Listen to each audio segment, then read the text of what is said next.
ahora podemos seguir con el profesor Leonel, que es el decano de la Facultad de Jurisprudencia de la Universidad de Guayaquil, en Ecuador.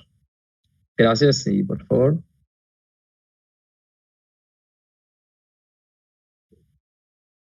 Gracias, Luigi. Buenas tardes, buenos días, buenas noches con todos los colegas. Para mí un gran honor haber sido parte de este seminario, así que voy a ir al grano directamente, ¿no? Voy a compartir unas breves diapositivas. ¿De acuerdo? Perfecto. Bueno, este seminario sobre emergencia climática, que se refiere a la opinión consultiva presentada por Chile y Colombia, tiene gran importancia no solo en el mundo académico, porque ese es uno de las grandes dificultades que tenemos en estos temas, ¿no? Que pensamos que son temas debatibles solo en la academia, en las universidades, y evidentemente no todo el mundo está en la academia ni en las universidades, sino que hay que aterrizarlo en las situaciones reales, que es la ciudadanía de a pie, que necesita empoderarse de la necesidad de combatir el cambio climático y, por supuesto, exigir a los políticos que transformen estas realidades, ¿no? Porque de una u otra manera el activismo nos permite alcanzar ciertos objetivos, pero todo termina redundando en decisiones políticas de los estados y los gobiernos, ¿no? Esta breve exposición la he denominado la Corte IDH debe mirar hacia el principio de precaución, el principio ecológico de tolerancia y los derechos de la naturaleza. Pero bueno, insisto, ¿no? Para poder cambiar las cosas hay que entenderlas, hay que empoderarse, hay que conocerlas. Definitivamente, mientras sigamos trabajando en el tema del cambio climático dentro de las aulas o dentro de los escenarios, los claustros docentes o de los grupos científicos, de los activistas, realmente no vamos a poder avanzar mucho. Sin duda alguna hay que aterrizarlo en palabras sencillas, concretas, cálidas, que entiendan los niños, los jóvenes, los adultos, los ancianos, los grupos, comunidades, traducirlos a los diferentes idiomas, modismos, lenguas, de tal forma de que podamos realmente alcanzar los objetivos planteados, ¿no? Entonces, por eso voy a hacer una brevísima exposición de lo que es el cambio climático, lo que son los derechos humanos. El cambio climático es, por un lado, ¿no?, la manifestación más cruel, más cruda, más terrible del desarrollo de la civilización, el choque de trenes entre la civilización, ¿no?, y los sistemas ecológicos de la Tierra, ¿no? Y por otro lado, los derechos humanos son todas esas normas que reconocen la dignidad del ser humano, y los derechos humanos se han ido desarrollando de tal manera en la cual cada día tenemos más derechos humanos, pero cada día tenemos más violaciones a los derechos humanos. De tal forma de que eso es una especie de ejemplo de lo que pasa cuando encontramos o simplemente nos radicamos en una sola visión de la forma de ver la vida, ¿no? Y si queremos llevar a la vida a la forma antropocéntrica del derecho, a la forma humanocéntrica del derecho, es decir, a centrar los problemas del ser humano y del mundo en el derecho, evidentemente caemos en una falacia, en un problema, ¿no? Porque el cambio climático no tiene nada que ver para los abogados, no tiene nada que ver con los abogados, ni con las universidades, ni con los académicos. El cambio climático es un tema realmente global, ¿no? Entonces, tenemos aquí qué es cambio climático, qué son las manifestaciones de este choque entre los sistemas ecológicos de la Tierra, la civilización, y qué son los derechos humanos, ¿no? Los orígenes de la emergencia climática, rapidísimo. La emergencia climática no es de ahora, no es de hace 10, no es de hace 20, no es de 50, es de hace casi más de 100 años. Por supuesto que se viene hablando ya sobre emergencia climática en los últimos 50 años como algo que necesita ser tratado, estudiado, debatido en las Naciones Unidas, y en lo personal creo que debemos más bien llevarlo a otros escenarios, ¿no? En lo personal yo trabajo soy parte de una red de expertos del programa Armonía con la Naturaleza. Nos reunimos todos los años en el Día de la Tierra, hacemos muchos papers, hacemos muchos trabajos académicos, pero seguimos viendo que los altos índices de CO2, de destrucción del medio ambiente, de pérdida de biodiversidad, de deforestación, no baja. Entonces creo yo que la brújula tal vez está mal diseñada, y a veces creo que nosotros también tenemos un poco de responsabilidades en la academia, ¿no?, en aterrizar estos temas al pueblo, ¿no? Entonces, los orígenes de la crisis climática, por un lado, yo he identificado uno, el tema de la población actual del mundo. He escogido solo China, Estados Unidos, India, Ecuador, para que más o menos vean la correlación de la población que existe en los últimos 70 y pico de años, que podríamos hablar ya del tema del cambio climático, año 1950 hasta el año 2021, 2023. Hoy por hoy casi 8.000 millones de personas viven en el mundo. La mayor cantidad de personas están concentradas en China e India, ¿no? Y también China, India, Estados Unidos y Rusia son los mayores consumidores de energía, ¿no? Que eso lo vamos a ver más adelante. Entonces, el primer problema que genera justamente los orígenes de la emergencia climática es la población. Definitivamente, ese es el primer problema. Dos, vendría a ser el consumo de energía, ¿no? China, Estados Unidos, India, Rusia, ¿no? Son los países que más consumen, son los países que demuestran en el globo terráqueo el mayor consumo de energía, ¿no? Y por ende tienen mayor influencia en las fuentes de energía que son más usadas, ¿no? Principalmente las principales fuentes, como ustedes conocen, son de origen fósil, el carbón, el petróleo, el gas natural, etcétera, etcétera, ¿no? Por ahí un poco el segundo origen al tema de la emergencia climática, ¿no? De ahí también tenemos, déjame ver aquí, okay. El tercero ya va más con el tema del calentamiento global. Esta es una cosa que es muy sencilla de explicar, pero que nadie la entiende, ¿no? Tal vez, insisto, ¿no? Debemos tratar de buscar una forma de que esto llegue a las escuelas, llegue a los colegios, llegue a las universidades para nuestros estudiantes, llegue a los barrios, a las comunidades, porque definitivamente nadie ha explicado bien esto, ¿no? Y son cosas tan sencillas, pero que necesita ser explicadas con términos muy, muy sencillos para el pueblo, ¿no? En todo caso, entre más calor entra a la Tierra, menos el que sale. ¿Por qué no sale? Y es una pregunta sencilla, ¿no? Debería salir el mismo calor que entra a la Tierra. No sale en la misma proporción por los gases de efecto invernadero, ¿no? El CO2 principalmente son gases que detienen, ¿no? El escape, digamos, de los gases, los mantienen dentro de la atmósfera, los mantienen dentro de estos circuitos y evidentemente hacen que se generen diversos cambios. Esos cambios del clima son los cambios que hemos estado viendo, son los cambios que queremos limitar, son los cambios los cuales hablan las grandes corporaciones y que dicen combatirlas y que los grandes escenarios también de la política se han planeado o se han propuesto reducirlo, ¿no? El planeta siempre ha experimentado fluctuaciones significativas de sus temperaturas medias. Sin embargo, el calentamiento actual, como lo vemos, se está produciendo mucho más deprisa que en otras ocasiones, ¿no? Como consecuencia de la temperatura media de nuestro planeta, que está aumentando a un ritmo demasiado rápido, los seres vivos no pueden adaptarse, ¿no? Y esto evidentemente lleva a una catástrofe que es la que no queremos o la que queremos evitar, ¿no? Que también produce obviamente, como vemos en la diapositiva, produce el efecto invernadero, ¿no? El calor del sol entra, pero no sale, ¿no? Al chocar con la Tierra, cambia y una gran parte se queda atrapada, ¿no? Varios gases producidos por los humanos, como el metano, pero principalmente el CO2, atrapa esta radiación, bueno, y no permite que salga, ¿no? Y esto genera este efecto, ¿no? El cuarto origen, o digamos, sí, cuarto tema que tiene que ver con el origen de la emergencia climática, es el problema de haber convertido al suministro de energía en un negocio, ¿no?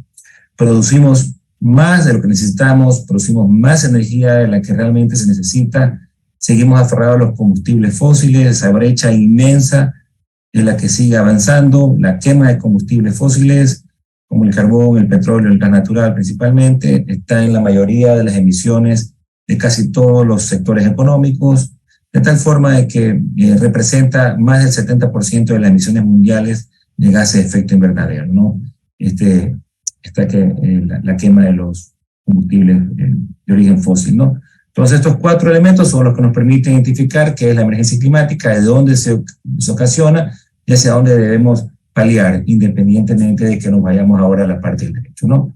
Esto es un resumen, los 15 puntos de inflexión, algo nos comentó ya el doctor Michele Carducci en la mañana, ¿no? De lo que está demostrado como puntos de inflexión a partir del calentamiento global, a partir de la emergencia climática, ¿no? Estos puntos de inflexión, que bien lo comentó el doctor Carducci, están conectados, ¿no? Están conectados y eso es lo que hace que el problema sea global, ¿no? Definitivamente, si fuera un tema localizado y solo recaería en el mayor consumidor de energía del mundo, como China, India, bueno, por último, China e India tendrían que responder y aceptar las consecuencias. El problema es lo que pasa que hace China, Rusia, India y todos los países contaminantes, no recae sobre todo el mundo, ¿no? ¿De acuerdo? Esa es la parte, digamos, general, que era la que me interesaba más que la parte jurídica. Pero bueno, ahora en la parte jurídica, ¿qué es lo que se está consultando? Se está consultando muchas cosas, ¿no?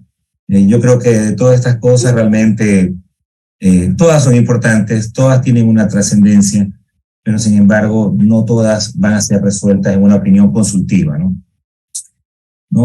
Principalmente tienen que ver con las obligaciones estatales sobre los deberes de prevención, las garantías de los derechos humanos, las obligaciones estatales sobre el derecho a la vida, la sobrevivencia, las obligaciones estatales con respecto a los niños, las obligaciones estatales referente a los procedimientos de consulta y la parte judicial, las obligaciones estatales también sobre la protección y prevención a las personas defensoras del medio ambiente, ¿no? Y las obligaciones y responsabilidades compartidas compartidas y diferenciadas que tienen los derechos, ¿no? Los estados conforme el derecho internacional de los derechos humanos, ¿no? Aquí, a grosso modo, he copiado textualmente una parte de la opinión consultiva porque quiero llegar a la propuesta, ¿no? La opinión consultiva realmente no habla de la naturaleza. Yo mantengo la tesis, y eso es lo que estamos trabajando con el CEDUAN Italia y CEDUAN Latinoamérica, y la Universidad de Guayaquil, es plantear un amigo curiae en el cual se integre los derechos de la naturaleza a esta opinión consultiva, ¿no? Solo en 2 partes de la opinión consultiva, de la consulta, de esta futura opinión consultiva, se habla de la naturaleza, ¿no? Como vemos, en la parte que dice que dicha emergencia tiene sobre las personas de diversas regiones y grupos poblacionales la naturaleza y la sobrevivencia humana de nuestro planeta. Evidentemente, la opinión consultiva parte de un paradigma, ¿no? Humanocéntrico del derecho y deja de un plano, digamos, un plano secundario o terciario, el tema de la naturaleza, ¿no? En la introducción y más adelante también en la página 6, cuando habla de, asimismo, ellos brindan elementos de derechos humanos y de protección de la naturaleza en la interpretación del alcance de las responsabilidades compartidas, pero diferenciadas que tiene el conjunto de los estados frente a la emergencia climática, ¿no? Solo en estas 2 partes se habla, Colombia y Chile han tomado en cuenta la naturaleza. Sin embargo, seguimos insistiendo de que la propuesta debe ir por ese lado, ¿no? Ya lo han hablado y lo explicó muy bien ya el doctor Juan Carlos Paz sobre la opinión consultiva 112317 y sobre ya el rol, y también lo dijo Silvia Van en la mañana, sobre un poco el énfasis que ya esta opinión, ¿no? En el renglón 62 le dio a los temas de la naturaleza, ¿no? Que podría ser la antesala de la futura opinión consultiva, ¿no? Es decir, no podría haber una segunda opinión consultiva que trate sobre derechos humanos, medio ambiente, crisis climática, que no haga referencia a esta opinión consultiva.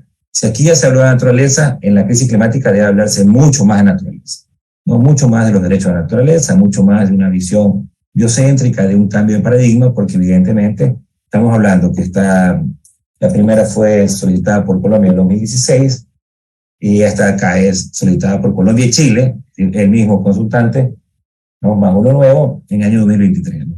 Creo que algo tiene que influir la naturaleza en este tema, ¿no? Un poco para ir más rápido, la propuesta, la Corte IDH deberá tener en cuenta, antes de emitir su opinión, 3 cosas para mí. El principio precautorio, que ha cambiado. No es que ha cambiado en la teoría, ha cambiado en la práctica. Es decir, ha mejorado. ¿Por qué ha mejorado? Porque los propios integrantes del Sistema Interamericano de Derechos Humanos, los propios estados, han mejorado la tesis. Es decir, lo que inicialmente fue el principio precautorio, y toda esta visión desde el derecho internacional de los derechos humanos, todos los tratados internacionales de Río hasta acá, han venido tratando el principio precautorio y el principio de prevención desde una lógica teórica, ¿no? Porque ningún tratado resuelve un conflicto. ¿Sí? No se ganan los juicios con tratados internacionales de medio ambiente, ¿no? ¿Cómo se ganan los juicios en los países? Se ganan los juicios en las cortes, donde se actúa mediante la norma doméstica, la norma nacional y los tratados internacionales, el bloque de constitucionalidad. Bueno, todo un engranaje, ¿no? Entonces hay experiencias muy, muy importantes de Colombia, de Bolivia y también de Ecuador, por supuesto, que hacen que el principio precautorio, al momento de ahora ser tratado por la Corte IDH, deba recoger esas experiencias locales, recoger las experiencias de las cortes constitucionales de cada nación, ¿no? Porque el sistema interamericano es uno solo, porque presumimos de que todos actuamos bajo ese marco, digamos, de la Convención Americana y todos los tratados, y por ende la Corte debe asumir que debe haber esa conexión, ese diálogo entre cortes constitucionales, en el caso de Ecuador y otros países, con la Corte Interamericana, ¿no? Dos, el principio de tolerancia ecológica, que es un principio que lo vamos a explicar rápidamente, pero que ya todos lo conocemos, que es una base de las leyes de la ecología y los derechos de la naturaleza, ¿no? Entonces están tres principios que debe tomar en cuenta la Corte. Uno, el principio precautorio, las nuevas modificaciones, las nuevas visiones. En el caso de Ecuador, yo al menos estoy sugiriendo que en el ámbito oscuridad que se presentará se hable justamente de la sentencia del caso Bosque Protector de los Cedros, porque es una sentencia que transforma el principio precautorio o lo mejora. Es decir, ¿no? Le da un contenido mayor, ¿no? ¿Por qué? Porque el principio precautorio, en el caso del Bosque Protector de los Cedros, que resolvió la Corte Constitucional, lo confrontó con otro principio muy válido, que es el de supremacía constitucional y el de principio de legalidad. Y este principio precautorio venció estos dos derechos, estos dos principios, que son base fundamental del Estado de Derecho, ¿no? O al menos del simbólico Estado de Derecho en que se vive, ¿no? Entonces, ya hay nuevas visiones del principio precautorio. Dos, los derechos de la naturaleza deben ser parte de esta opinión consultiva. Los jueces deben tomar en cuenta que no solo Ecuador, no solo que Bolivia, sino que muchos países en el mundo, México, bueno, tantos países, perdón, no en el mundo, sino más bien en el sistema interamericano, están tomando en consideración el tema, ¿no? Y el principio ecológico de tolerancia, que está reseñado, por ejemplo, en el Ecuador, en esta sentencia llamada sentencia Bosque Protector de los Cedros, y que, bueno, es una de las leyes de la ecología, ¿no? Llamado como la ley de la tolerancia de Shelford, ¿no? Que tanto la deficiencia como el exceso en un determinado factor ambiental puede convertirse en factores limitantes para la existencia de un ser vivo. Y esa ley de Shelford no está diseñada para los seres no humanos, está diseñada para todos los elementos de la naturaleza, incluido, ¿no? Los animales humanos, ¿no? Los no humanos, incluido todas las especies. De tal forma que, pienso yo, que la Corte debería recoger el principio ecológico de tolerancia como una base para realmente hacer una consulta, para emitir una opinión consultiva que refleje la realidad científica, ¿no? Que permite el avance del derecho, ¿no? Bueno, un poco para ir cerrando, la solicitud de opinión consultiva de la Corte Internacional de Justicia, que ya bien habló algo la compañera Natalia, ¿no? Habla justamente esta opinión consultiva de los daños conexos a la naturaleza, es decir, no puede haber una opinión consultiva que deje fuera del escenario del análisis, ¿no? La naturaleza, ¿no? Porque el cambio climático no solo afecta al ser humano, es decir, no solo va a desaparecer el hombre, ¿no? Con la emergencia climática, van a desaparecer las especies, ¿no? Y bueno, y finalmente no sabemos qué pasará porque no tenemos todavía la evidencia de hasta dónde llegaremos, ¿no? En la consulta a la Corte Internacional de Justicia, algo de lo que ya habló Natalia, en todo caso es muy cercana a lo que se ha planteado acá en el sistema interamericano, de tal forma de que las dos cosas van a estar de la mano, ¿no? Entonces, para finalizar, la Corte IDH debe reconceptualizar, debe acercarse a la visión biocéntrica del derecho al medio ambiente, sano y ecológicamente equilibrado, que no elimina la titularidad de los derechos de los seres humanos, sino que más bien permite tener una una relación de causalidad que al final del día beneficia a todas las especies, ¿no? ¿De acuerdo? Finalmente, bien, como dijo colegas que me antecedieron la palabra, no solo está la opinión consultiva 2317, no solo que también están los informes de Harmony with Nature del programa de Naciones Unidas, sino que también está la conferencia de partes, que ya la vimos, los resultados de Egipto, los resultados de Montreal, está también, como dijo Natalia, lo que está pasando, independientemente en el Tribunal Europeo de Derechos Humanos, contra Francia, contra Suiza. Está también la Carta Ambiental Iberoamericana, hace pocos días firmada en República Dominicana. Está lo del caso de la Laguna Menor en Europa. Es decir, está todo un escenario, digamos, un caldo de cultivo propicio para que la Corte haga un gran dictamen, una gran opinión consultiva en beneficio de el sistema interamericano y el mundo. Así que hasta ahí nomás, espero no haberme excedido. Muchas gracias.